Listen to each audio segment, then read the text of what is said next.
After having dated black men, what suggestions would you offer to white men?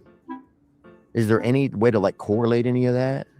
Black men in general, and this is a generalization, seem to appreciate women like me more than white men. There seems to be a disconnect between strong, powerful white men and strong, powerful white women. There feels like I'm a lot of woman. I say what I want to say, I do what I want to do, and that for some reason threatens a lot of men. There's a certain type of men that don't like that. They think I'm too loud or I'm too brass but I'm just acting like a man. I'm not acting like anything. I'm acting like myself, and it's similar to what a man would do, and which would be fine. After having dated black men, what suggestions would you offer to white men? Is there any way to like correlate any of that? Black men in general, and this is a generalization, seem to appreciate women like me more than white men. There seems to be a disconnect between strong, powerful white men and strong, powerful white women. There feels like I'm a lot of woman. I say what I want to say, I do what I want to do, and that for some reason threatens a lot of men. There's a certain type of men that don't like that. They think I'm too loud or I'm too brass but I'm just acting like a man. I'm not acting like anything. I'm acting like myself, and it's similar to what a man would do, and which would be fine. And there's something about black men that like that. They think that's cute, and they're turned on by my outrageousness or the fact that I don't give a fuck, or that I want, that I'll say the thing. And so I like that. So there doesn't feel like such an imbalance. There's definitely like a cultural thing where black men, it feels like they appreciate that kind of thing more. And so that's attractive, Yeah. Yeah. I'm not interested in like that kind of showiness. I don't really need anything, except I want a decent, honest, good man who's doesn't have a huge ego, that can deal with the fact that I'm going to be in the public eye and that I'm going to get attention. And then I had to tell him like, oh, I just want you to know, I have already accepted that the level of joy associated with finding Jesus is something I will never experience. Like, I've already accepted that. That my joyful is already tapped out. This is as high as I'm going to go. I'm not going to break the ceiling.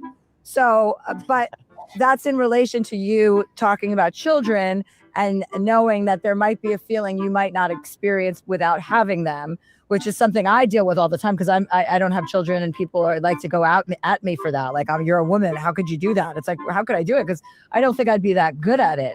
But it's definitely something that I've learned to accept. Like, when you say that, I've also accepted, yes, I won't know that joy. There are other joys that I've experienced, but I will not know the joy of being a mother. So I can relate to what you're saying about the thought of thinking about that joy. Okay, so to summarize this question, basically he's saying, why do you think more white girls in high school are into now as opposed to like in the past that used to be rare? Y'all might not like this answer. I know y'all would just want to hear like, oh, because their is bigger,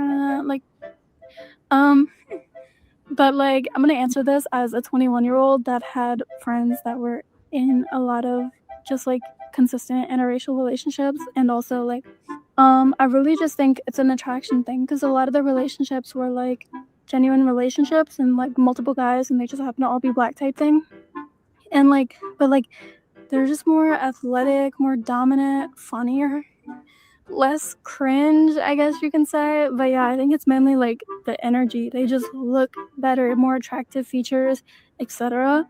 Whereas like dating a white guy, it's just so like basic, I guess you can say. And then obviously the plays a part in it, but when you're like that young and stuff, and it's just consistent like actual relationship, but like as far as like relationships go, like these girls were like genuine people. Like, they're not sticking it out in a relationship because that's my personal opinion. It's the energy. They just have a dominant energy, and white boys have an inferior energy.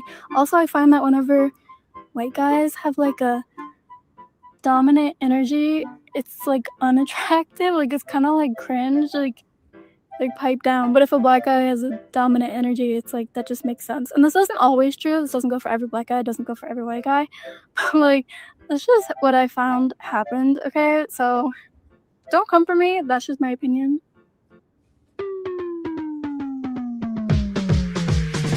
Hey, black man, why do you have so much ego? No, seriously. You walk around like you invented gravity. Like the air gets thicker when you show up, like you knew that we were gonna look before you even said a word. And don't get me started on that walk, you know the one. At first I thought it was cocky, but now I see it for what it really is. It's confidence built from generations who had to fight just to survive. It's pride that says, I will not shrink for anyone. It's survival turned into style. It's knowing that you've got magic in your melanin, power in your presence, and fire deep within your soul, and not apologizing for any of it. And the best part, you bring all that energy into the world and you still find a way to make other people feel seen. You still know how to laugh from deep within your chest. You still protect, you nurture, you flirt, and you love with your whole heart.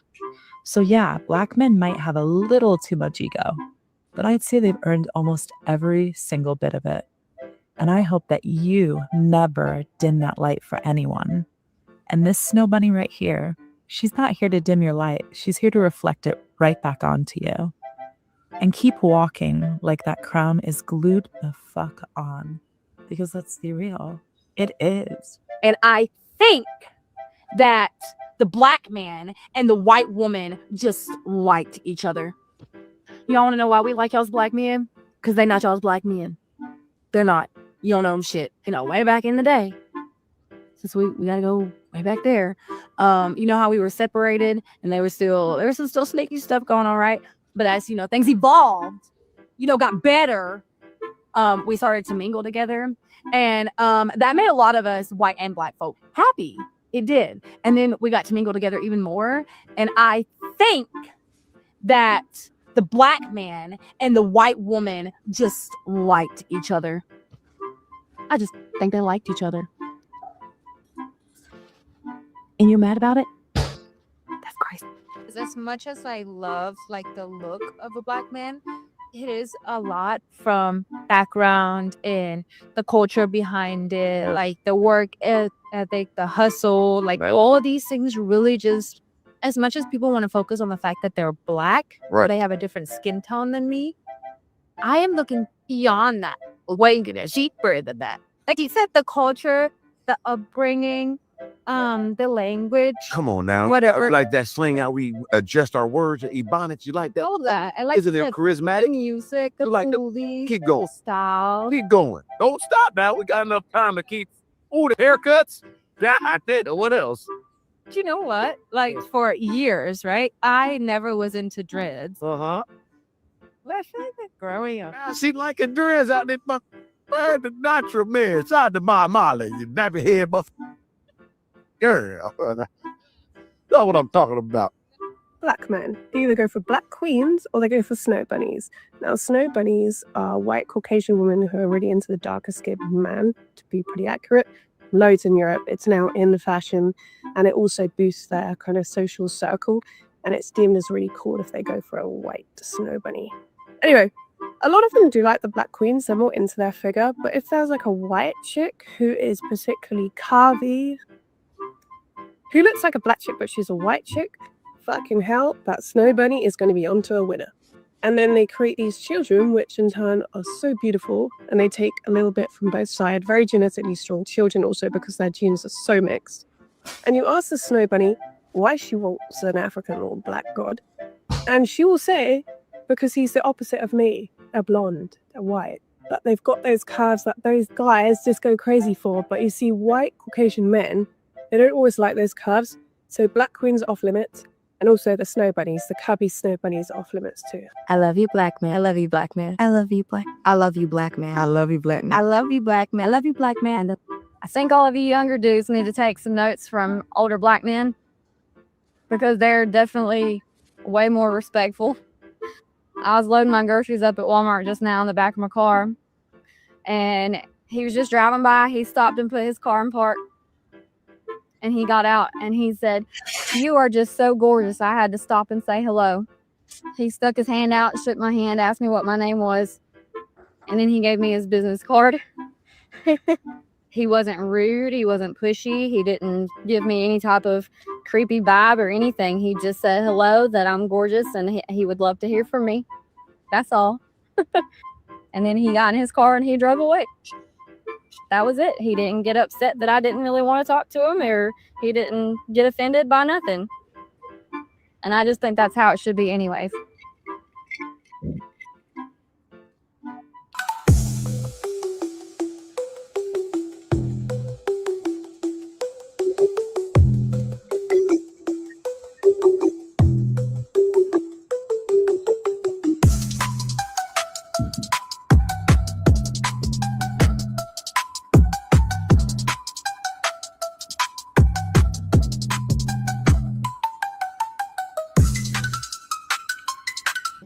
We're one of the only social media agencies that guarantees 1 million views or you don't even pay. But baby, know that you're loved.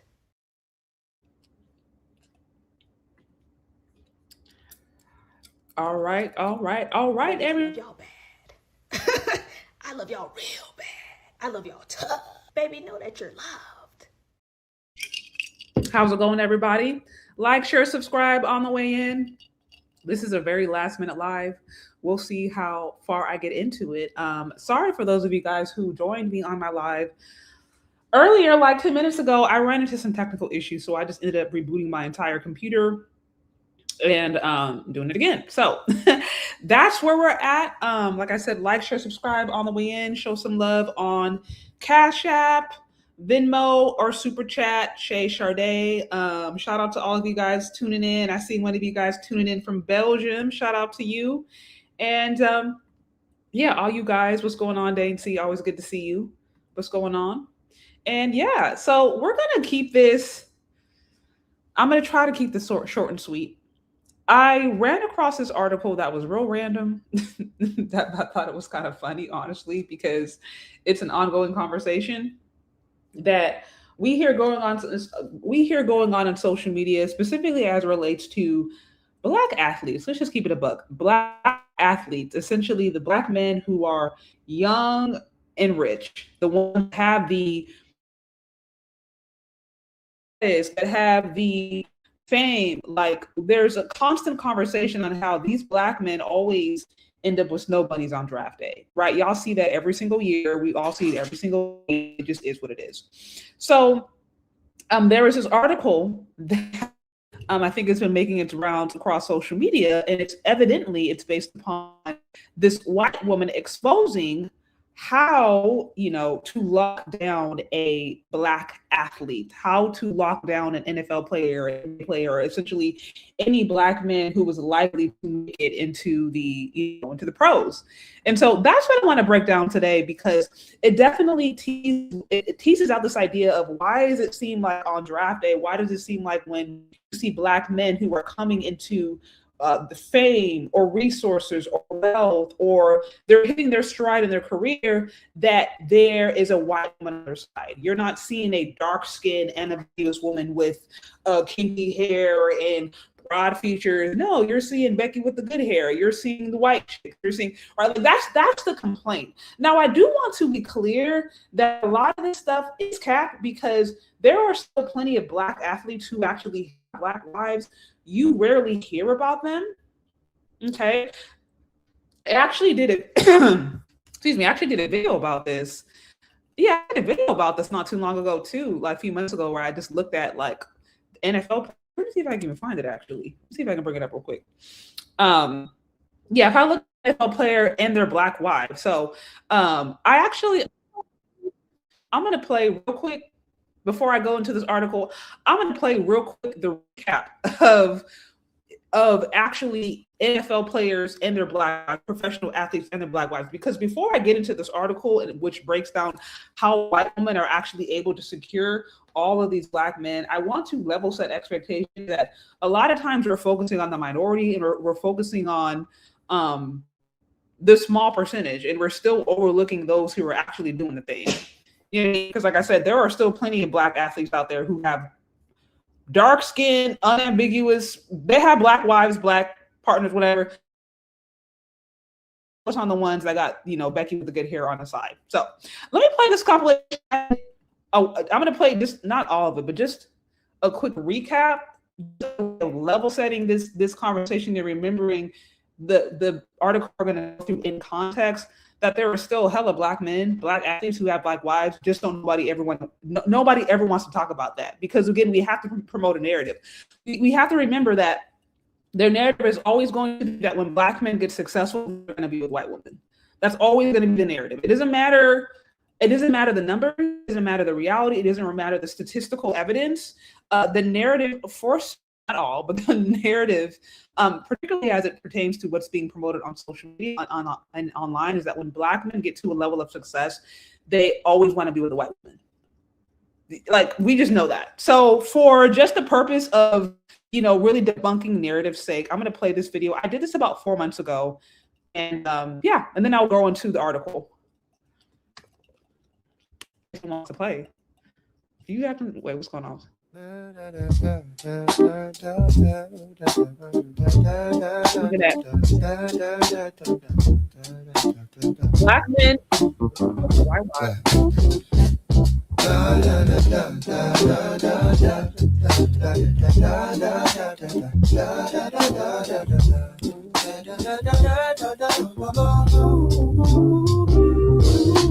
Snow screen dog on the Sunday. God blows my name.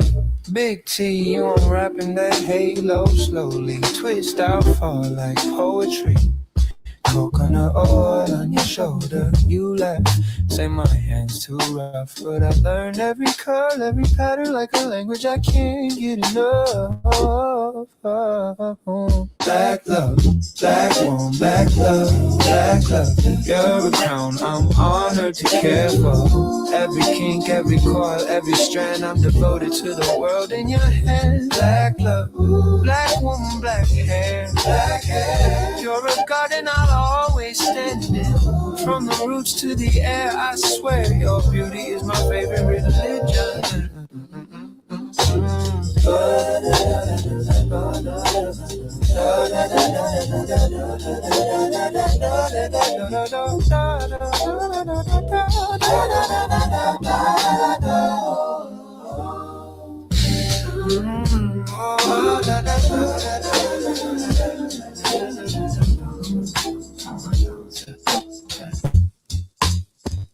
Yeah. Edge brush dancing at the mirror. Double turn. Pineapple puffs, silk scarf, satin pillow. You let me be your leash.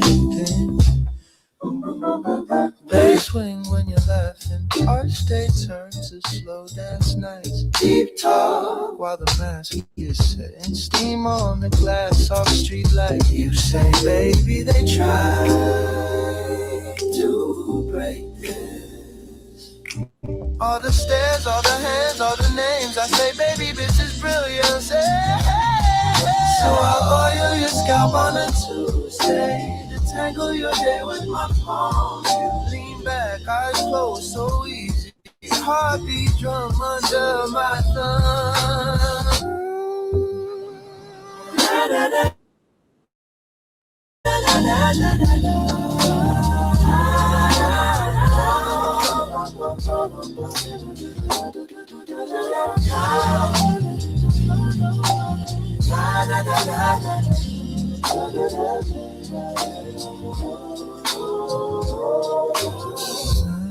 Okay, guys, so I just wanted to show y'all a quick recap. Again, I posted this about 4 months ago, I'm sorry.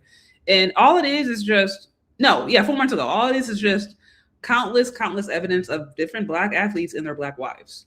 And again, I wanted to do this to level set expectations, because y'all all know that the narrative is literally always that Black men, including Black athletes, when it comes to them hitting any level of success, when it comes to them hitting any level of financial, economic, career, whatever, anything associated with success, that they're always going to choose a white woman or someone who is as close to white proximity as possible. Like, that's a common narrative. So that's why I created this video, just as a reminder of what's actually going on. with that said, that's not going to keep the propaganda from spreading, and it's not going to keep this conversation from going, because we already know what happens every draft day. There's always a black man, a successful black man out there who was either, you know, at the height of his career or likely to be at his height of his career, who's found with a non-black woman on his arm, and that almost always causes conversation, and then the same tired narrative gets repeated over and over again. Black men don't like black women. Why are these men, you know, they hate their mama, your mama black, what's wrong with you? You already know what time it is. Y'all know how it goes. So with that said, I ran across this video that I thought was kind of, or not even video, it was an article that I saw that I thought was actually kind of interesting. Some of you guys are saying that it's, well, one of you guys I say are saying, oh no, this is fake. I don't know. I haven't seen whether or not this post or the text messages are fake or not, but nevertheless, I do think that some of the things that she said are very much real. Like, they actually very much happen. Even if the story itself is fiction, it is very much based upon real life scenario situations and what is going on today. So what I'm going to do, I'm going to pull up this article I wanted to go over, where it's basically about a white girl who evidently is teaching another white girl how to snag a high value black man. So, and specifically how to snag an athlete so that come draft day, she's on his arm. And I thought it was funny. So again, this is a Atlanta Black Star. It says, and this just posted a few days ago. It says, what in the world? White women exposed for allegedly coaching each other on how to lock down black athletes after leaked texts go viral. Okay, so that's the whole context. It's evidently these leaked texts go viral, and it's white women who are basically putting other white women up on game on how to snag them a black athlete and live a life of luxury. Because y'all already know this all goes down to living a life of luxury. And as the economy continues to do what it is, you know, if we see more and more changes in the legal system that ultimately gives women and black women less access to wealth and less access to jobs, because let it be clear, some of the different changes that have happened and are happening are pointing to the reality that white women and black women might actually have less access to move up in the corporate space and less access to jobs than they've had over the last few decades. So if it gets to the point to where women just simply do not have the same level of economic opportunities that they had before, we might start to see more of these conversations and more of these kinds of tactics take on more relevance in the years coming, because, you know, quite frankly, less single women are finding it easy to be able to live a comfortable life on their own. And again, that's largely being stirred on by what is happening in the economy today as we speak. Okay, but with that said, so again, like, these are some ladies who are teaching other white women how to snag black athletes, and essentially how to be able to spot, you know, a man with potential, a black man with potential, and ride with him long enough to be able to reap the benefits. That's essentially what's going on. Y'all give me a moment.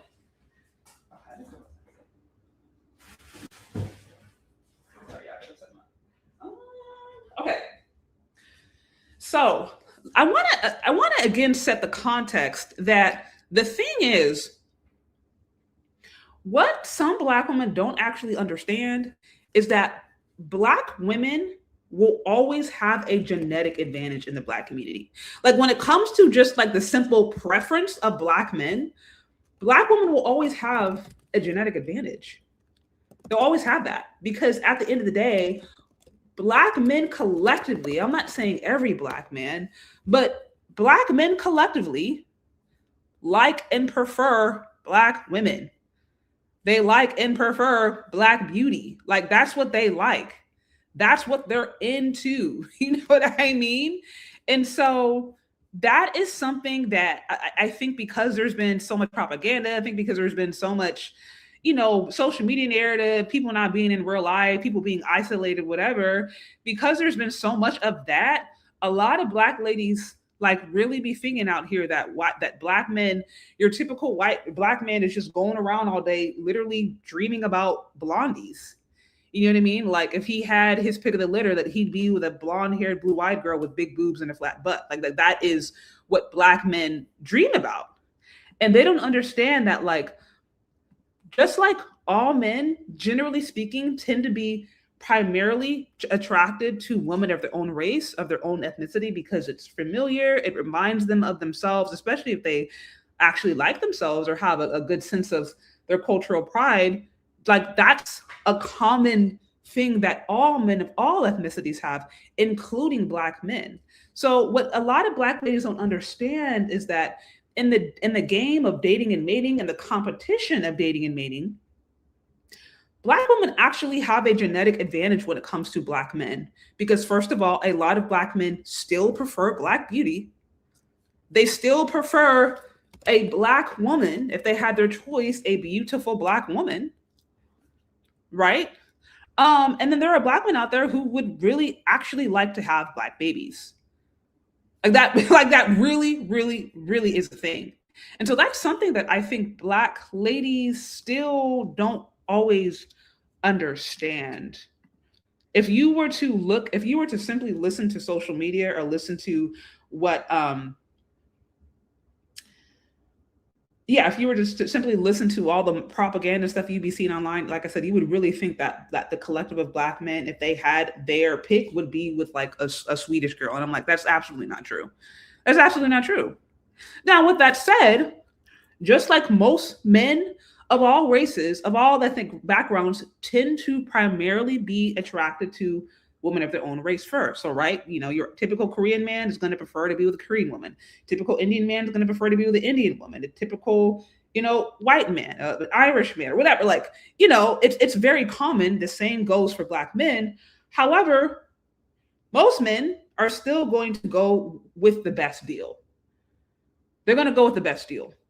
So what I've noticed, one thing that I've also noticed, and y'all correct me if I'm wrong in the comment section, I feel as if women collectively, or at least in the modern context, we are taught to be more aspirational. That is to say that we are taught to never settle for anything that's less than ideal. You know what I mean? That's to say, like, we're hypergamous by nature. We want to be with the best. We want to be with the best thing that we can get. We want to get the tip of the top. Even if something is good, we're not really satisfied unless it's greater or it's the best, right? And so women, I believe, are generally speaking aspirational daters, aspirational dater and maters, and they want the best. Whereas men, from what I've observed, are more realistic. Or put another way, men don't have a problem settling, right? Like, listen, there are plenty of men out there who may love to be with a supermodel, but they may know, okay, if you're a man and you work at the post office, your likelihood of getting with a supermodel is slim to none. And so while you may desire to be with a supermodel, you're happy getting with another girl who's at the post office. You know what I mean? Right?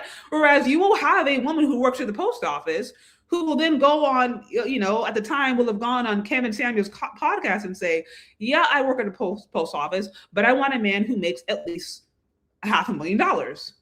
Like, you had examples of that. You had examples of women who were in the lower or who were in the working class who had expectations that the men that they were supposed to be with were upper class, minimally. So what I'm trying to articulate is, I think women, generally speak, they just have higher standards. Women are generally more hypergamous, and they're more willing to wait out for the best or to shoot for the best. Whereas men, generally speaking, even if they have their preference, don't mind settling for a good deal, even if the good deal isn't their top preference, right? Now, the reason I say that is because, as I've mentioned before, in my opinion, Black women have the genetic advantage when it comes to the aesthetics, right? And when I say the genetic advantage, I'm saying, if you're talking about what Black men prefer, just aesthetically, Black women, generally speaking, have the genetic advantage. Black men still generally prefer the Black female body type. They just do. They generally prefer, right? That doesn't mean that they can't appreciate a beautiful Latina, Asian, European woman, but I'm saying, as far as like what you would expect of a Black woman, you know what I mean? Well, like the black body type is something that, you know, black men still prefer. I mean, you know, y'all correct me if I'm wrong in the comment section, but that's what I'm saying. Like that's something that you know, black men are into. But my bad, sorry. Give me 1 second. But with that said, however, if there is a woman that comes along, even if she doesn't necessarily have like the tip top or the ideal body type, if she's offering other things, if she's improving his life in another particular way, right? If she's adding value to him, even if she don't have the ideal IG baddie lifestyle, right? Even if she's not, you know what I mean, slim in the waist, thick in the hip, even if she's not like hella curvy like that, if she's offering value in so many other different ways, like if the value that she adds far surpasses what he may actually prefer aesthetically, then there are many men out there who are willing to go with that. There are plenty of men who are willing to go with that. Some of y'all in the comment section, you say the same thing. You may have said, oh yeah, you know what? My preference was a dark-skinned black woman, but I ended up with a Japanese woman, or ended up with a Mexican woman, or I ended up with a Filipino woman. And they're lovely and they're beautiful because they do these things, because they're this, because they're that. And so you can acknowledge that, yeah, maybe your physical preference was a dark-skinned, curvy woman with a nice rear end or whatever, but you're really happy, you're content with your Filipino girlfriend or with your Thai wife or with your Italian, because these women are offering value that far exceeds what they may have genetically speaking. That's what I'm trying to say. So the reason I'm saying that is because when we're looking at this article, and these are, we know, white women talking about how to lock down black athletes, what some ladies think is that, oh, these black men are just getting with these Beckys because they are self-hating and they like white skin. That's what some of these ladies really believe. What these ladies don't actually understand is that black men actually, generally speaking, still prefer black beauty in black women. However, these white women or some of these non-black women are actually willing to compete. They're willing to compete in ways that black women are not willing to compete. And that's where the disconnect is. The disconnect isn't that, oh, black men just collectively want white skin and light skinned babies, so they're just choosing these white women just randomly. No, the disconnect is you have white women, Latina, Asian, non-black women who are willing to compete in a game that black women are encouraged not to compete in. And when I say not to compete in, I can even use myself as an example. I can remember throughout high school, even throughout college, getting advice to not even engage in dating and mating, being told things like, girl, don't even worry about it. Focus on yourself. You know what I mean? It's going to happen when you need to, but you get to know yourself first, get to understand yourself first. You know what I mean? Like, get to be able to take care of who you are, get to know who you are. Don't worry about no man. Like, I can think of the countless advice that I got when I was in high school, in early college, on why thinking about a man was actually not important at all. On how that was non-essential. What was more important was me getting to know myself, me securing a degree, and me securing some form of a trade or a skill that would afford me the ability to take care of myself without a man. This is what I was told. I'm just speaking to my own anecdotal experience. I'm not saying this is every black woman, but I also know my experience is not unique. Right? At the same time, I'm being told that you have other white women and non-black women who are actually being encouraged to look for a man when they're in college. I can remember some of my Mormon classmates back at my school, because my high school was very diverse. So I had a ton of different diversities, a ton of different ethnicities, religious affiliations. And there were quite a bit of Mormons. And these Mormon girls would literally go to college with the express intention of getting a MRS degree, a ring before spring. They were encouraged to find their husbands in college. That was the whole goal of them going to college, was to find a man and then to have kids. That was literally it. And it's not just Mormons who think that way. I remember I was working at a restaurant and I was working with a lot of Latinas and Latinos. I was working with a lot of immigrants too. And I remember they would press me almost every single week. They were pressing me about whether or not I had a boyfriend. I'm just talking about my own experiences. Every single week, they would press me about whether or not I had a boyfriend.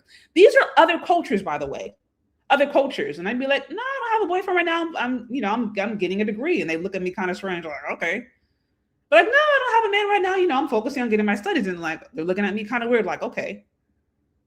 Now I look back and I understand. But what I'm trying to articulate is the same time Black women are being encouraged to not be in the game of dating and mating is the exact same time non-Black women are being told to compete. So the issue out the gate, from what I can perceive, is not that Black men are uninterested in Black women collectively and that Black men are not attracted to Black women. That's not it. As I said before, Black men, I believe, are still first and foremost attracted to Black women. Black women have a genetic advantage when it comes to aesthetics, because a lot of Black men still like Black beauty. They like healthy Black women. They like a Black woman who takes care of herself. They like the build of a Black woman. They like the shape. They like the skin. They like the melanin. They like Black beauty. They are attracted to beautiful Black women aesthetically. So the issue is not aesthetics. The issue comes down to one group of women being told to not compete, being told even connecting, dating and falling in love with competition would be seen as disrespectful or would be seen as demeaning. So the issue is that at the same time Black women are being told to not compete in dating and mating, that's the same time white women and non-Black women are being told to compete. Right. And you say, healthy Black women are, yeah. No, you're right. You are right that, nowadays the health is that's also an issue. That is also an issue. But again, I just wanted to set some context here. The issue isn't that Black men collectively are into white women or prefer white beauty or prefer white aesthetics. And that's why these Black men are at the, top of their career with white women. The issue, from what I've observed already, is that Black women are not willing to compete in a game that white and non-Black women are competing in aggressively all the time. So with that said, I want to get into this article because I think this starts to break it down. Shout out to you for the $4.99. It says interesting because on the flip side, we taught to get out of there and find that one, even if it's in war zone conditions. Okay. And are you talking, okay, help me understand. Are you talking about we as in Black men? Are you saying that Black men are taught to go out there and find the one? Because I can tell you, as I mentioned before, in my own experience, and I am not alone in this, that the last thing I was encouraged to do when I was in college was find a man. I was actually discouraged to do that, quite frankly. If I think of the advice that I got from other Black women, older Black women specifically, I was oftentimes discouraged to look for a man or to look for a serious relationship. I was often told, you don't need to worry about that right now. What you need to do is get a career, focus on your studies. Don't worry about that. When I would start to question, is this normal? Shouldn't I be? When I would start to question that, be like, girl, don't worry about it. Don't worry about it. It'll happen one of these two. I'm just telling you what I heard. I'm telling you what I heard. And what I've learned over the years, after having conversations with other races of women, after even hearing sometimes the pressures that other races of women have had, after hearing their experiences with finding their husband, what I'm learning is that in other cultures, there's sometimes very much a different kind of training. Now, to be clear, there are white feminists out there, right? There are radical white feminists. There are Asian women there are other races of women who are still very much embraced feminism and also connect with the idea like you don't need to go to college to find a man. So that has impacted other races, but at the same time, it's still common, and I would say a lot more common to find, like I said, non-Black women and white women who are still okay competing, particularly when it comes to securing what they may believe to be a luxurious lifestyle. Okay. So here it says, What in the world? White women exposed for allegedly coaching each other on how to lock down Black athletes after leaked texts go viral, right? And I haven't even read this whole thing, but what I'm thinking is going to happen is that she's going to say something basic. Because anytime I've heard non-Black women talk about how to secure a non-Black man, whether it be, I remember there was this one Filipino girl who was going viral all the time who had a Black American man, and she was trying to teach women how to get along with Black American men. If you see white girls doing it, you see Latinas. Anytime I see a non-Black woman spilling the tea on how to get a Black man, it's always basic common sense and decency. Like, it's never anything cutting edge. It's literally never anything. Oh, you just treat him like a man. Duh. But as I've mentioned before, common sense is not necessarily so common these days. And there's a lot of basic things that have been lost in between, trauma and generational patterns of trauma and single parent households and misandry and all this kind of different stuff. Okay. Shout out to you with the 5. It says, so Becky is going to give them the playbook. Black women refuse to listen to any of it. Then they're still going to complain that Becky gets athletes. So, okay, I mentioned this before I continue to read on. What I believe is that if the economy continues to go in the direction that it has, and if women, including white women, by the way, but if white women and especially Black women start to have less access to high paying jobs or comfortable paying jobs in the corporate space, or really, quite frankly, any other sectors of society, if women basically find it harder to get stable employment, if women collectively find it harder to be able to take care of themselves and secure a nice, comfortable lifestyle, we're going to start to see more of these kind of tactics pick up as a survival mechanism. Because the reasons you had a lot of women who could talk a whole bunch of different mess is because you had a substantial amount of women who were able to live comfortable lifestyles, live in a nice, middle class, upper middle class neighborhood, in their condo, in their 2-bedroom apartment, go on a vacation maybe once or twice a year, enjoy Sunday's brunch, and they lived comfortably. They shopped at Zara, they shopped at H&M, they were able to splurge and go to a Chris Brown concert here and there. Like, they were afforded a comfortable enough lifestyle to feel like, I really don't need a man unless he can make my comfortable lifestyle lavish, right? So the reason we've even had a lot of these decades and decades of narratives of gender wars and women talking about the value men don't bring to the table, et cetera, is because economically women have felt that they were able to survive without men. They had government programs also to help with that. They had different supplemental programs, charities, different things, but it all goes down to money. Because these women had access to money that wasn't dependent on men, that in many ways started to be, in my opinion, that's what started to drive this gender divide. But like I said, if we start seeing more women who actually just can't afford life, if we see more women who just actually cannot afford to survive without a man, we might start to see this narrative change real quick. And some of us are already seeing it. Okay, so it says, living a life of luxuries is as simple as strapping a top NFL draft pick the moment he steps on campus. College-age women are skipping classroom lectures for tips on how to snag prospective football and NBA stars. And they just got exposed. So what they're basically saying is you have women who are trained or hoping to scout out a man with a lot of potential. And honestly, I'm not incredibly mad at it. I'm not mad at a woman for being able to spot a man that has potential and trying to shoot her shot. I'm actually really not. Now, the thing about it is we may be talking about NFL or NBA, but this can also be applied to even to other industries, right? You may see a man who's on the way to be a doctor or be a lawyer or a successful business owner or an engineer or whatever. Like, I think one thing that has been cultivated in, quite frankly, many other cultures is the ability that women have to to play the long game, to look at a man and be like, okay, you know what? I see where you're going.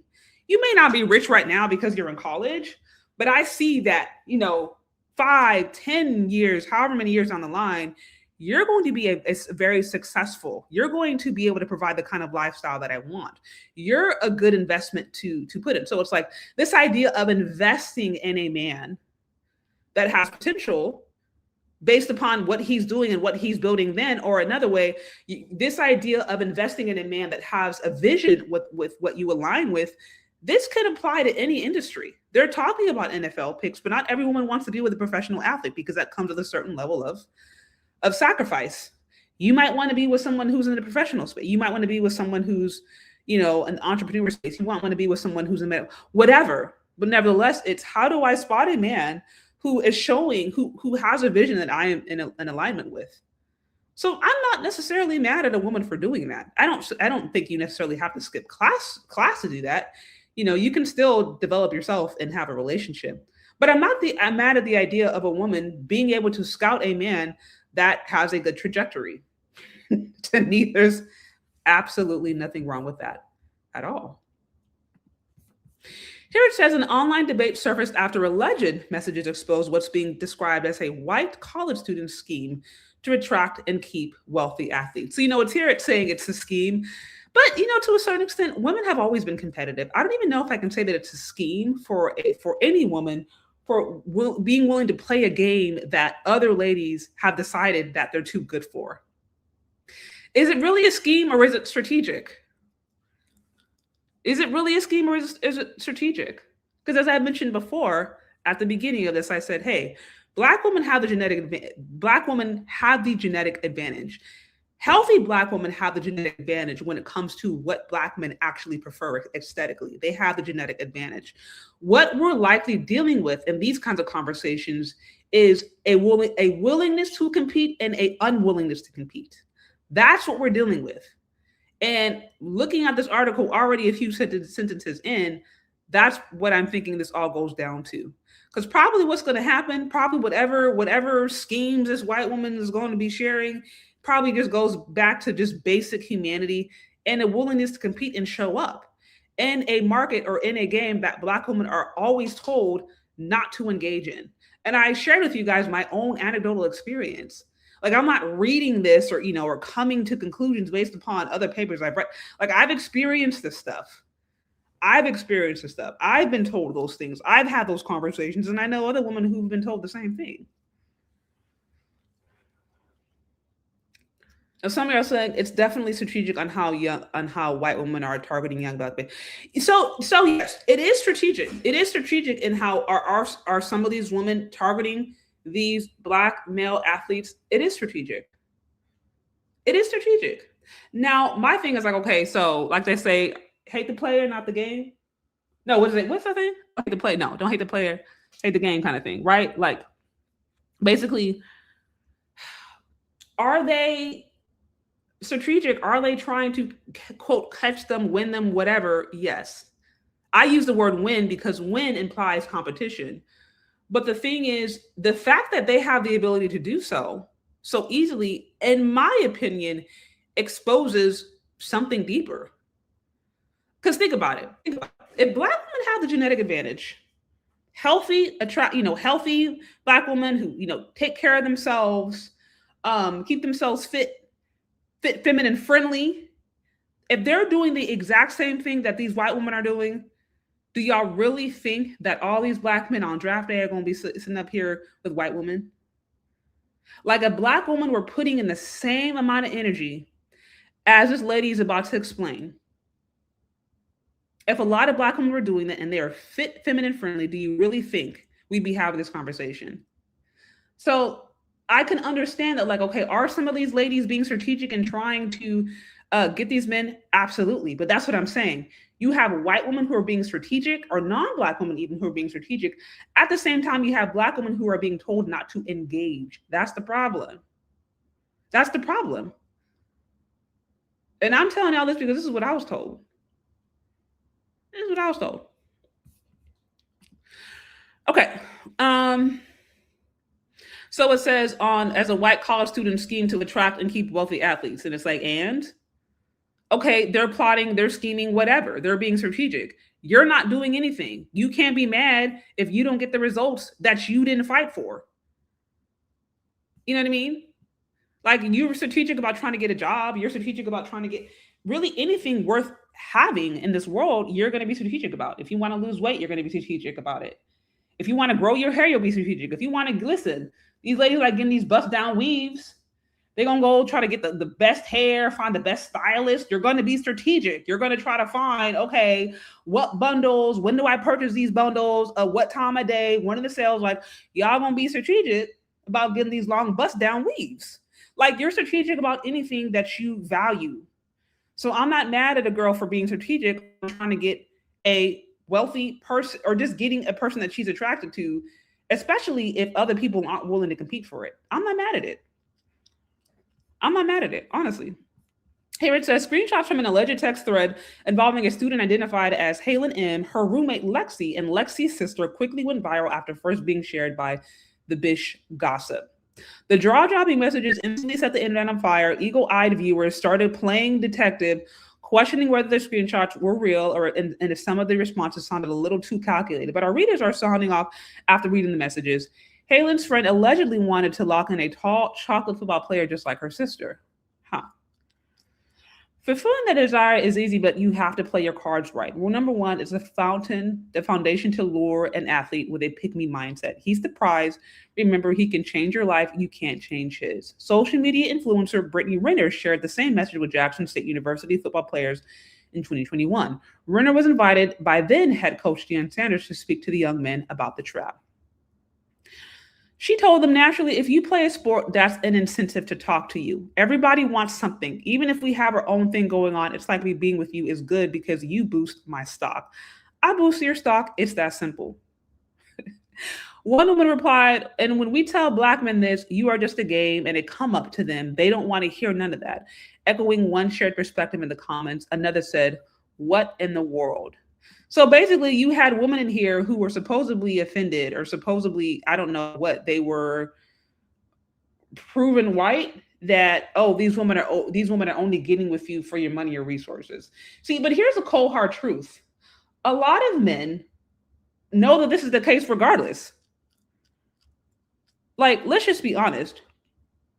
Women across the board, across races, across ethnicities, generally speaking, are hardwired to look to men who have resources and status. This is not something that exclusively white women do. This is not something exclusively that non-Black women do. Women of all ethnicities, all backgrounds, whatever, are hardwired to want or desire men that have resources or assets. They are. Now, I am not saying that you're supposed to go as far as to look at a man as ATM, to try to promote this like prostitution dating model we have going on now, because what we have going on right now to me is kind of crazy. But like, it's not surprising that a woman, quite frankly, of any racial background, would want to get with a man that has perceived money, image, status. I mean, hell, the whole divestiture movement is about that. It's about Black women who want to get with white men because they believe these white men can give them more money, image, status. So this is something that is not unique to white women. The difference is these women are actually exposing that they're willing to play the game. They're willing to play the game to ultimately get their prize, which is their luxury lifestyle. Now, listen, I'm not necessarily saying that this is correct or that this is right or that this is the most effective way to go about trying to find a person. There's a lot of issues I take with this. However, what I am saying is the fact that they're willing to compete is all Black women are largely not even engaged in. So some ladies are mad, like, oh, well, we told you it was just about the bag, or we told you, da-da-da-da. But at the same time, if they could switch places with those women who are willing to compete, they would. They're just mad that the money didn't go to them. They're just mad that it didn't go to them. You know? So that's what I'm saying. It's like a lot of ladies, generally speaking, are hardwired to want to be with men that have some form of resources. Nobody wants to go to the way to be with a broke bestie. Like, they don't want to do that. The thing is, these ladies are admitting that they're actively willing to engage and compete. Okay, so again, it says a woman one woman replied, and when we tell Black men this, you are just a game, and to come up to them, they don't want to hear none of that, echoing one shared perspective in the comments. Another said, what in the world? The shameless tutorial was about securing wealth at all costs, and Black women have taken notice. One wrote, this is not our business. If the men keep falling for it, that's on them, and that's why I never feel bad when things go south for them. Now, here's the problem. Unfortunately, things can go south. Yes, things can go south. And yes, there is something to be said about, you know, when if there is a very nasty breakup between a Black man and a white woman, particularly if it's in media or if it's public, yeah, the interracial component, it can oftentimes come into play, and that will change the dynamics. But let's not act like white women are the only one, you know, taking these dudes to court and taking their money. Black women do the exact same thing, unfortunately. Like, this framing is the way this is being framed. It's as if white women only want Black men for their money, but Black women are dating these dudes and they're just staying loyal, and they're not also taking them to you know, the divorce court and trying to get paid. No, they're all doing the same thing. They really are. They are. Now, obviously, there might be different results. There might be, the dynamics are different, or they can be different because of the racial component and how that factors into the court system. But like, let's not act like, you know, Black women collectively are more loyal, you know, or more noble than these other races of women. Like, all women are doing that. All women who have a particular worldly mindset or a particular selfish mindset, or who just want to take advantage of men, all women are going to do that regardless of race. You know what I mean? Now here it says, Lexi's big sister also noted, dealing with cheating, don't look for it. If it's just a fling, let it go. She said, he's the prize. Remember, he can change your life. You can't change his. A phrase echoed once by Simone Biles' husband, NFL star John. Yeah, y'all remember when folks was real funny style? They were real upset about Simone Biles and his husband, or her husband. Jonathan Owens. Y'all remember the internet was all up in arms, and to this day, I feel like to this day, people be hating on their relationship, and they look happy. They look happy. So, and we'll see the text messages. I think they're summarizing, but here we'll see the text messages in a minute. So she claims that Black athletes' attraction to Black women can be overridden by activating that shenanigans in her by picking at her and let him see it. He'll ditch her quick. A white female IG thread user was just as outraged by the information she wrote. Encouragement to intentionally provoke Black women so their reactions can be used to reinforce stereotypes about them. That's racialized manipulation. She's right. And these girls play dirty. These girls play dirty. And listen, I'm not saying that ladies got to get involved in this game. I'm not saying that they do. But if that's the kind of lifestyle you want, if that's what you're valuing, then these ladies are cutthroat and they're going to do whatever they got to do to win.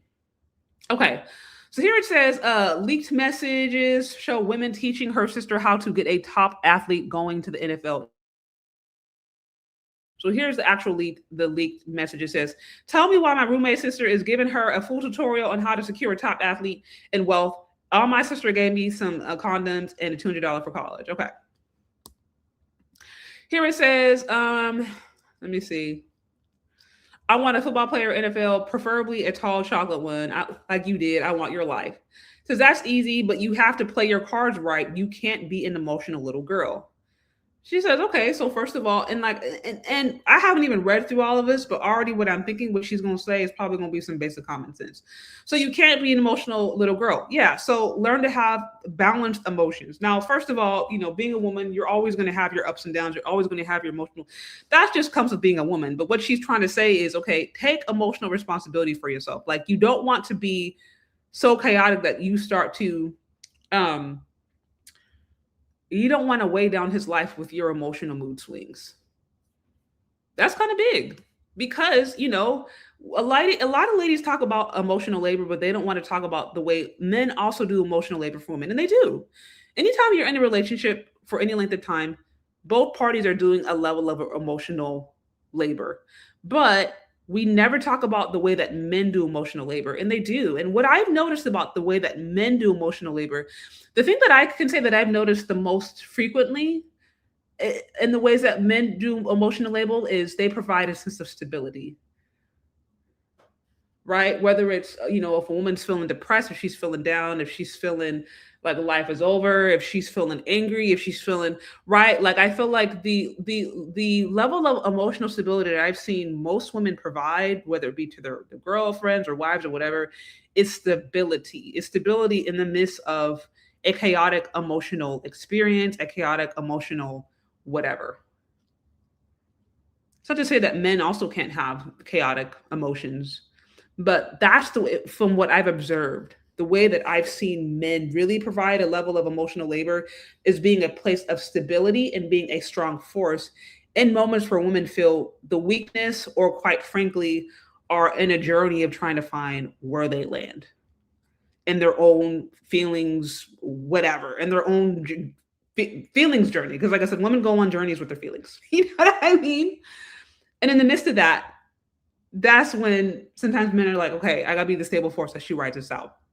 So her saying, don't be an emotional little girl, it's just like, hey, learn to have a healthy grasp on your emotions.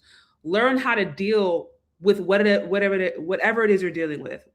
Would that be journaling, meditating, praying, getting a therapist, getting a prayer partner, whatever.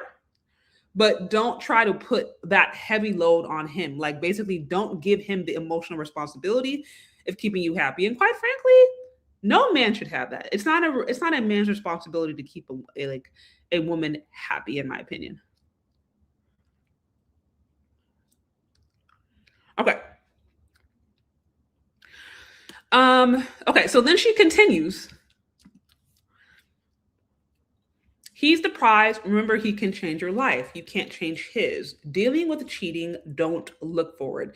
Girls will throw themselves at him and some will succeed.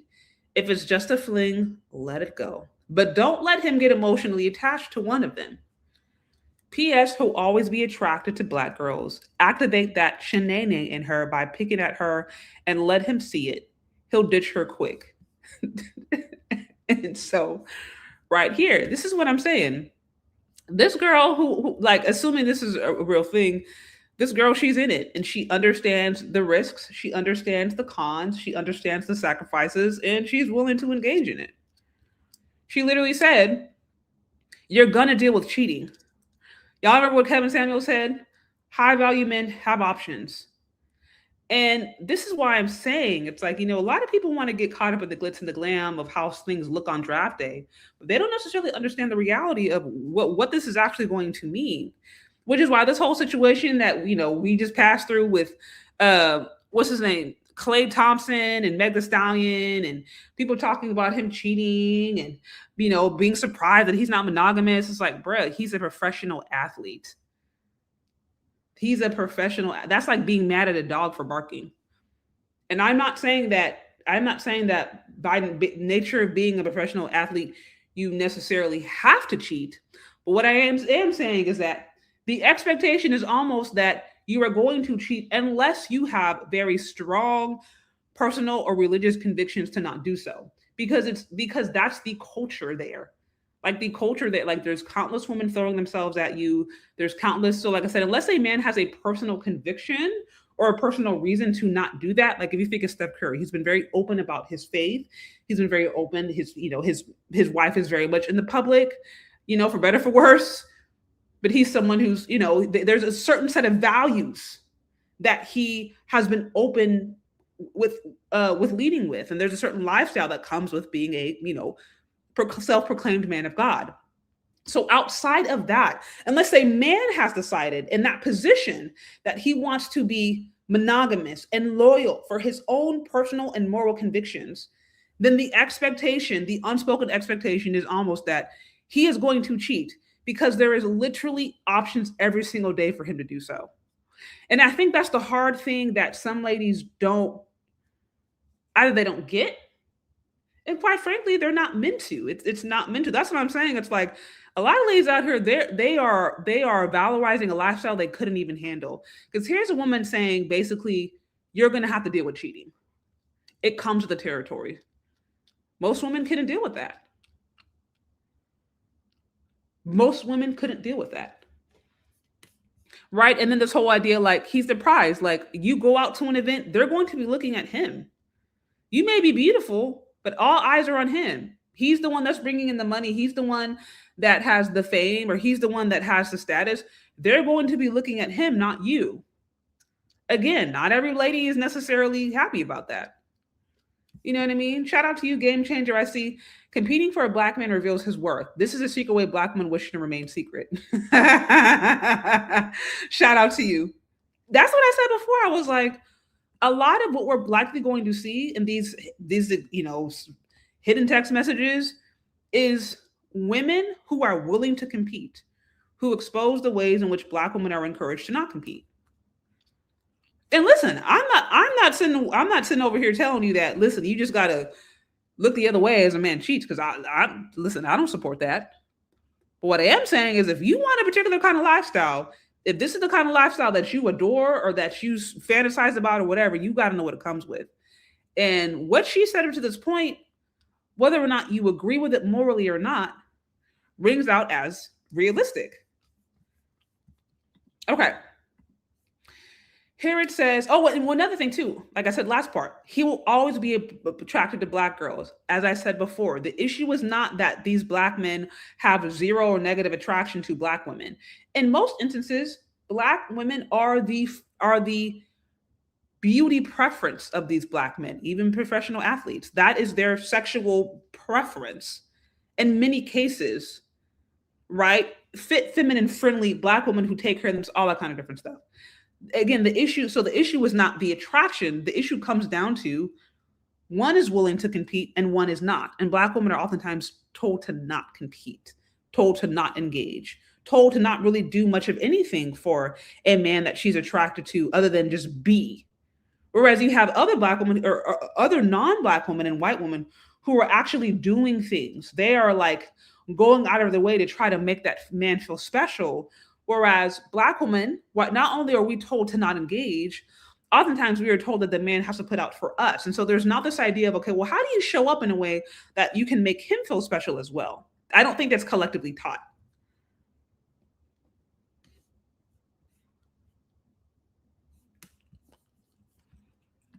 Okay. It says, if she's like us, it'll be harder because more than likely she's playing to win him too, make him choose. So now she's basically saying, because she talked about activate the shenanigans. Now I know a whole bunch of different black women probably saw that was mad, that was nasty, that was racist. Why would she do that? But at the end of the day, like I said, Becky's in here to win, and she's gonna win at all cost. She won't win at all cost. So if she has to undercut a white woman, she'll do it. She has to undercut an Asian woman. She has to undercut a black woman. The goal here for her is just win at all costs. And so that's why she was saying, okay, if you could do different things, she's saying if you can do different things, to basically cause yourself to stand out, that's what it is. So she spoke specifically about black women because she's acknowledging that black men still have eyes for black women and still like black beauty. But she's like, what can we do to make them be like, I don't want to do with the attitude though. That's what she's saying. That's what she's saying. Okay. Here says, be an asset, fold his clothes, buy and bring him his food, do his homework, completely integrate yourself in his life to where he can't function without you. So again, this is right here is not something that we are collectively encouraged to do.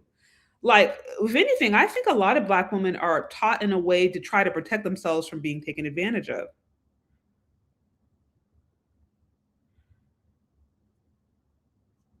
Right? I think a lot of black women are taught, they are taught in a way to try to protect themselves from being taken advantage of. So instead of you doing for him, it's like, don't do too much, girl. You don't want to do this. You don't want to do that. You don't want to create these expectations. You don't, right? So like, there's all this fear of if you give too much to this black man, he's going to take advantage of you. If you put out too much, if you share too much of yourself, if you're too nice, if you're, like so much of the discourse I've observed in Black America as it relates to Black man is trying to protect yourself and trying to keep him humble. So here she's coming with a whole different set of knowledge. She's saying, oh, fold his clothes, bring him things, do his homework. She was like, make yourself an asset. That is completely different. That is completely different than what many of us were told. I'm just talking about my own experience. This is just me personally. Now, maybe y'all know something different. Maybe y'all grew up in a part of the United States where Black women were told collectively to do this, but not me. I think we were more encouraged on how to be able to take care of ourselves independently, and then how to ensure this man don't take advantage of you. It's more about like, make sure he doesn't take advantage of you. The emphasis is not, well, how do I make myself an asset to his life? Okay. Says, don't embarrass him, don't cheat, don't text other men. His cute friends and teammates will try you. Ignore it. Just in case the relationship goes south, another athlete will see you as gold. So it sounds like her goal there is like, if your goal is to secure an athlete, at all costs, act this way. I mean, I think she's right. I mean, I think regardless, whether you're with an athlete or not, like I personally think it is just I think it's classless, and I think it's disrespectful to be flirting with somebody else when you're in a relationship. That's just me personally.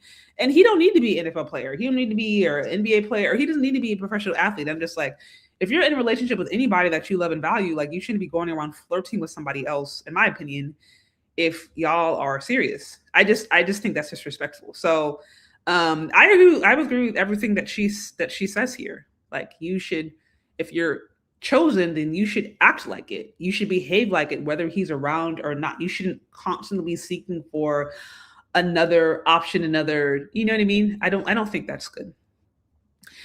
It says, go completely wild on him in bed, use throat spray, do any and everything, be spontaneous, make it go down anytime, anywhere. Right? So then she's basically talking about pleasing him in bed. Again, obviously nothing wrong with that. Now, obviously, I don't believe in doing those things until you're married. I've talked to you guys a lot about my celibacy journey. So that is what me personally, I advocate for. But again, she's talking about how to compete for a very particular kind of man in a very particular kind of industry.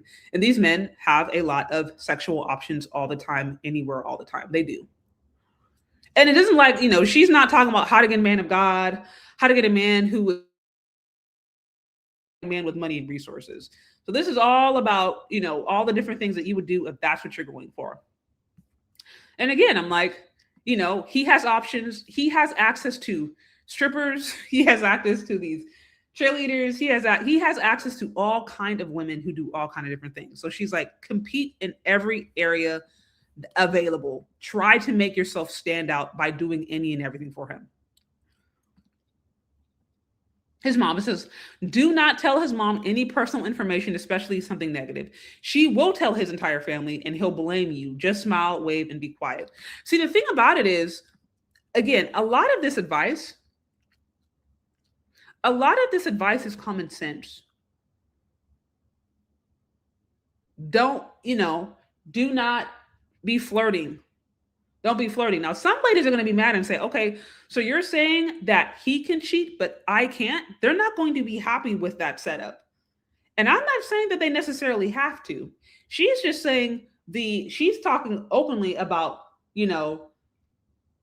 what she's willing to do to secure this lifestyle. And what she's willing to do to secure that kind of lifestyle, which is specifically an athlete that can give her a luxurious lifestyle, is being okay with this man having flings and having sex with other women. While she cannot at the same time engage in other people. That's what she's saying she's willing to do. She's talking about being an asset to him, investing him in a way to where he feels like he can't live life as comfortably without her, catering to him. Now she's talking about protecting the relationships. And by doing that, having healthy, strong boundaries with the family. I am in full agreement with that. Like I said, there's not everything here that I completely agree with from a moral standpoint. I can't say that I agree with everything here from a personal spiritual conviction standpoint. But from a standpoint of, if your ultimate goal is to just secure a rich man, forget all moral, spiritual forget all questions around integrity and if you're just strictly like you want a rich athlete, a lot of what she said up to this point checks out as true. And this part where she says, okay, do not tell basically the personal information. This is in my opinion, this is a true and a good practice regardless, whether it's an athlete, whether it's someone who's not an athlete, but in any context, in any relationship, you want to have strong boundaries. You want to have strong boundaries with the family. It doesn't mean that you can't respect them. It doesn't mean you can't engage, but you want to be very, very particular about keeping your relationship between you and your husband or your person or whatever, and protecting that. Because see, here's what happens. What happens is, let's say you're going through a dispute, right? And I know some of y'all gonna jump way into like the worst case scenario where there's DV or whatever. We're not talking about cases of DV. We're just talking about cases of you just trying to hash out certain things, whether it's communication styles, whatever. But let's say you go through a dispute, you call your mom or your auntie or whatever, like people in your family do not have the ability to be unbiased. If you're going and you're talking to your uncle or your cousins or whatever about your person, about the person you're with, you're dating, they're always going to take your side. They're almost always going to take your side because they know you. They're personally invested in you. You're their family. So when people in romantic relationships, when they get their extended family involved in their personal business, it always creates chaos because that extended family does not have the ability to be unbiased. So what she's saying is, yeah, keep those boundaries so that doesn't cause excess unnatural chaos. My opinion is like, I mean, if it really comes down to where you and your person cannot necessarily, you feel like you can't handle a disagreement and you want a third party, I think it's better off for you, your husband, or you, your boyfriend, whatever, fiance, wherever you're at, get a third party that is not related to you, that has really no loyal to you, or any way in that sense, and have a neutral third party help litigate it. If you feel like you can't do it by yourself. And even then, that needs to be in a really controlled, protective way. What I'm saying is like, you can't make your relationship struggles public discourse. And that's one thing I don't like about social media today. A lot of people be making their relationship struggles a public discourse, a public conversation. And that to me always causes chaos. So I agree with what she says here. Does always look good and appealing. Hair and face always has to be done. Again, common sense to me.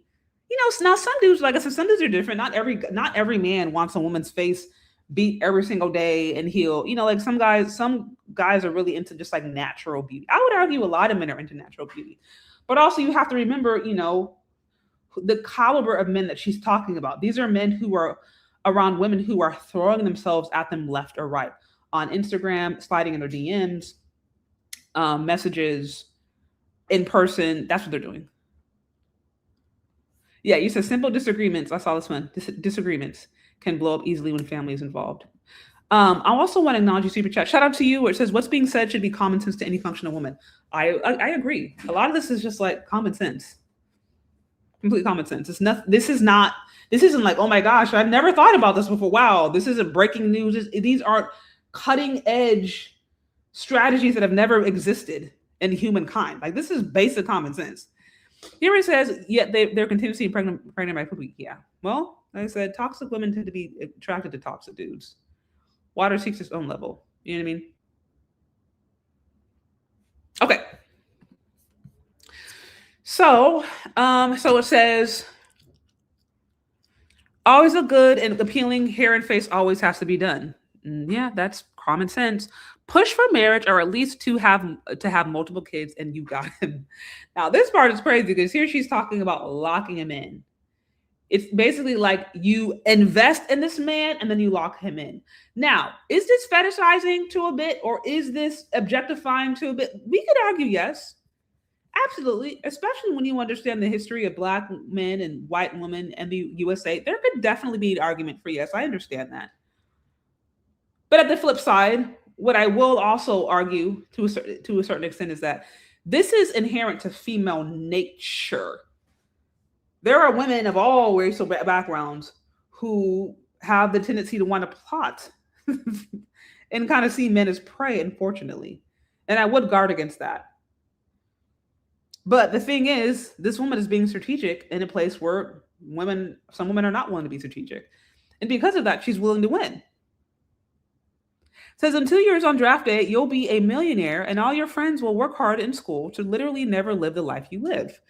It's so sweet and rewarding, Lex. I'm in Cancun right now. So listen, really, there was nothing to me that was incredibly controversial about what she said as far as what a woman would need to do if they wanted that kind of lifestyle. Nothing to me checked out as crazy or insane. Nothing at all. Now, whether or not you want to debate if this is moral or immoral, that's all up for debate. But what is really true is ultimately you got some women who are willing to play the game and some women who are not. If a woman is not willing to play the game, then she shouldn't be mad that she doesn't win the prize. If that lifestyle is the prize, if the luxury, if the money, if the living in Cancun, if the soft life, you know what I mean? If that is the prize and you're not willing to compete for it, then you shouldn't be mad when you don't get it. And that's the main thing. I feel like these kinds of these different things expose, even if they are made up or fictional, even if they are, some alphabet boy propaganda dropped in to just have us all having conversations, even if that's true, it does to me expose a real difference in racial dynamics and the ways that we're socialized.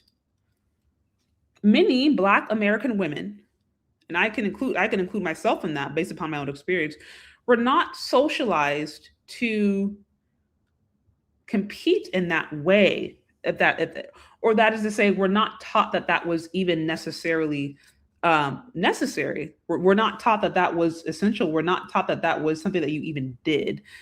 Black women collectively are taught to guard against toxic men, to protect themselves from, being too much of an asset for their men, and to be independent. I think for a lot of us, that is that was a message that we got growing up. On the flip side, you have other races of women and other ethnicities who are consistently being told to engage, to compete, and how to do so. Of course, this is not true across the board. Of course, we can all keep in, those different exceptions. But I'm just saying that is what these kinds of things expose. Women who are willing to compete, and then women who are ultimately encouraged not to do so, and what that actually means. Now you have this question: do Black women guard against men? No. And I think, to a certain extent, I think that's kind of like that's the oxymoron, because so much of the discourse around Black men is negative, but at the same time, you have a lot of Black women who choose negative. And so, it's kind of like, okay, what comes first, the chicken or the egg kind of thing, in my opinion. And it's like, okay, so is one of the reasons the discourse around Black men so negative because a lot of ladies don't know how to choose, because all they saw was toxicity, but at the same time, that's all they're attracted to. Water seeks its own level. You got a lot of elders and aunties who are traumatized by the toxic relationships they had with toxic men. And so the only thing that they have to tell their nieces, the younger women, is don't do what I did, but they don't know how to tell what to do. Like, they can tell you what not to do, but they can't tell you actually how to be successful because they haven't figured it out themselves. And so there's a lot of that discourse going around in Black America. Like, don't do this. Don't be with this man. Don't do that. And don't do. There's a lot of that discourse. But at the same time, these ladies because they're not always able to model what to do, then a lot of times their nieces, they go on repeating the same thing because all they knew was toxicity. That's all they're accustomed to. And so then therefore that's what they're drawn to. Right. And so I think it definitely does bring up, it's an interesting concept, in my opinion. So, guys, that's what I think pretty much, if I'm not mistaken, I think that's pretty much let me see this. Let me add this back. I think that's the brunt of the article. Oh, let me see. No, let me finish here. It says, the singular obstacle to that ploy is competing with a young Black woman with white social attributes Because more than likely she's playing to win him too, a commentator remarked he about to pull a Russell Wilson on that. Okay. Russell Wilson was engaged to his white girlfriend during the 2012 NFL draft. They married soon after and were divorced by 2014. The Super Bowl champion has been married to Ciara since 2016. Yeah, see, and black women love the idea of the Russell Wilson because he was with a Snow Becky. Then he left her and got with Ciara. He leveled up. And I think, to my understanding, she cheated. And these ladies are alluding to the idea of like, oh, these white women don't love these black men. These white women don't love these black resources. And so you won't have some black women in the comments who are salty saying they're just using them for the money. The problem is a lot of these black men didn't necessarily grow up in environments where they felt loved by black women in their lives. But just to be honest, like, is it true that some of these white women might be targeting them? Could predatory? Yes, absolutely. But at the same time, the reason may also be susceptible to this kind of behavior is because they don't always come from communities where they themselves are loved, where they themselves are respected, where they themselves feel honored. And so because of that, it's easy for them to fall for these kinds of tactics when they haven't received any moniker of respect and they're up.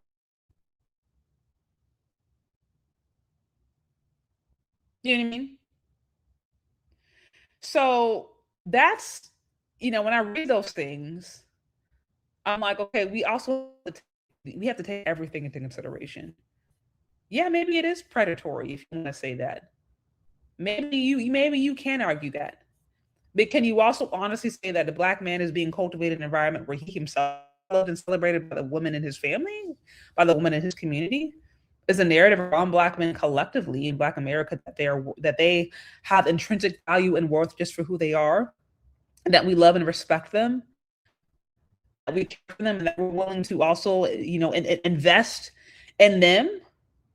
Or is it that they're just another, Shamar Owens, Justin Fairfax? You know what I mean? Like what's the narrative? How are black men being cultivated and raised and treated in such a way that they can fall for these tactics, if that's exactly what they are? Okay, here it says rule number 3: completely integrate yourself in his life to where he can't function without you. Number 4: don't cheat, don't text other men. The advice is a guideline to help hopeful wives and girlfriends remain attractive to other players after a breakup. Rule number 5: go completely wild on him in bed. Number 6 warns: do not tell his mom any personal information. Number 7: always look independently. And all of those steps, including a push for marriage or at least have multiple kids, are taken. Then Lexi and others just like her will be seated with a draft pick and benefiting from their both multi-million-dollar contracts. It's so sweet and rewarding. Or it could be bittersweet like the other experience. Travis Hunter married his college sweetheart, Lene, weeks after being the NFL's number 2 overall draft pick in 2025. African American and Filipino descent. In a TikTok post, Lene gave girl advice on how to conduct herself during the event, including how to dodge cameras, how to appear supportive, but not too eager for the spotlight. The tongue-in-cheek video was a direct response to critics who picked apart her behavior during the player selecting meeting. Unbeknownst to fans, she was also pregnant with their son at the time. Yeah, people have really not a big fan of what's her name, Liana Lay. So that's pretty much it. I thought it was interesting. I thought it was interesting because to me, what it exposes is a willingness for non-Black women to dating market that Black women are consistently encouraged to not engage in. And what does that mean? There's less competition. Quite frankly, when there's less competition, it's just easier for you to win. you know what I mean? That's why I started off this live by saying Black women actually have the genetic advantage. Healthy, of course, they take care of themselves. They, generally speaking, have the genetic advantage when it comes to Black men's physical. Many of these Black women are actually not encouraged to compete, right? Or to show up in a way that expresses value in the men that they want to be with.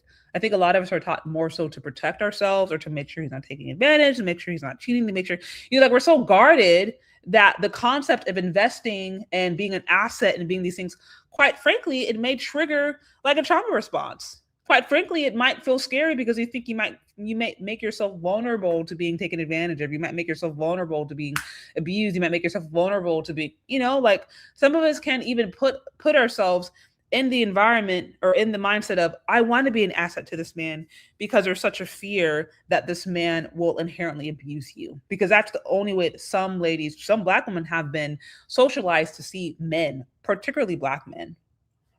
So yeah, I thought this was a really interesting thing. So yeah, that's what I have on this whole topic. Okay, we did pretty good. Got through it an hour and a half. Again, guys, if you like what's going on here, like, share, subscribe. If you like what we talked about, you show support on my Cash App, Venmo.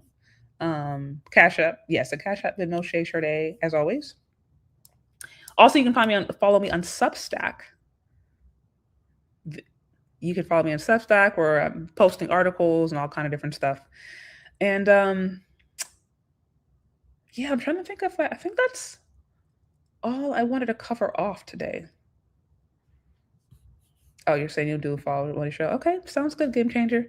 Yeah, I'm gonna hop off pretty soon. I didn't want to keep this one super long.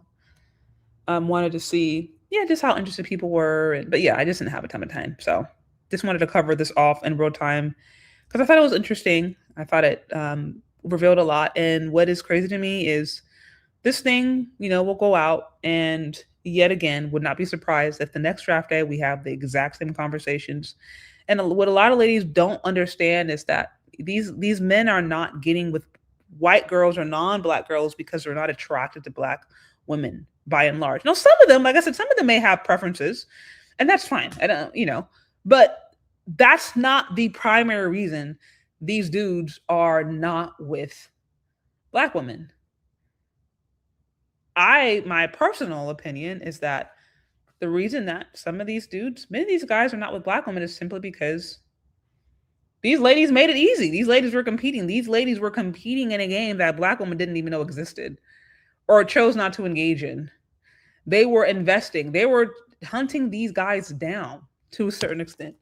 They were hunting. She said, do his homework, buy his favorite food, fold his laundry. Like, these ladies are investing early on. They are investing. They are doing so much. And that's hard to compete with. You know what I mean? If you're not competing at all, then it's a no-brainer. So anyways, y'all, that's what I have about this whole thing. Let me know your thoughts down in the comment section. Like, share, subscribe. Follow me on Substack. Become a channel member. And also show support, Cash App or Venmo. Or even, like I said, become a channel member if you like what I'm doing here, what we're talking about. Appreciate you guys for hanging out. I'm going to wrap this one up for now. And yeah, we'll talk later. Okay, guys? Bye. Baby, I love y'all bad. I love y'all real bad. I love y'all tough. Baby, know that you're loved.